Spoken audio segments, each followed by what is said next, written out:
modeste maison abrite un local de petite taille, semblable à un gymnase de banlieue, au cours d'un professeur de gymnastique retraité. Et pourtant, c'est aussi un lieu magique, le cours de la capoeira régionale du vénérable et sage maître Bimba. Il y a deux versions de la capoeira, mais toutes deux partent du même principe. Vivons cachés pour vivre fort et libre.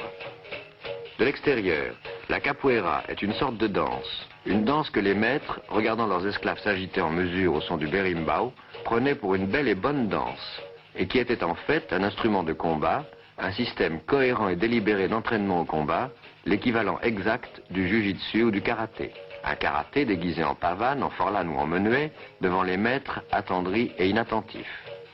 Caché derrière la danse, un sport violent et efficace comme le judo, ayant son rituel, ses règles précises et sa raison secrète, forge une arme de combat.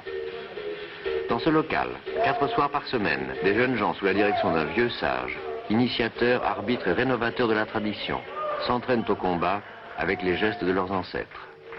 Il existe une autre version de la capoeira d'Angola de Mestre Pastinha, plus traditionnaliste, plus formaliste, plus costumée, plus près de la danse. La capoeira de Maître Bimba, à l'évidence d'un jeu quotidien, d'un sport normal comme la savate ou la boxe française. Les passes s'inscrivent dans un cercle double, elles sont scandées sur un rythme immuable par le berimbau. Ce sport, ainsi que le pratiquent les élèves de Maître Bimba, est un indice de première grandeur, la preuve que les anciennes structures africaines s'étaient maintenues intactes dans une volonté de combat et de liberté.